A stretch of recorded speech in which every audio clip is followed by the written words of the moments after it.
this map, it was aimed to make a immersive dungeon-like atmosphere, incorporating various thematic elements to enhance its dark and eerie aesthetic. The primary goal was to craft an environment that feels ominous yet engaging, drawing inspiration from classic dungeon crawlers and medieval fantasy settings.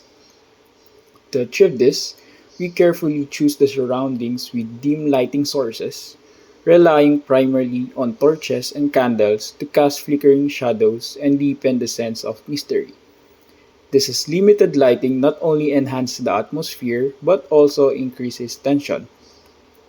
The environment is enclosed by towering stone walls and scattered with aged pillars, reinforcing the feeling of being trapped within an ancient, forgotten stronghold.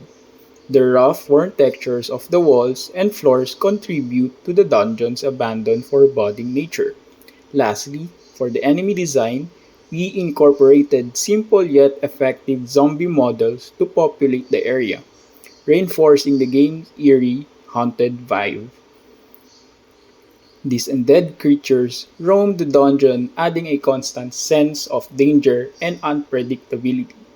Their slow yet relentless movement encourage players to stay alert and strategize their actions carefully.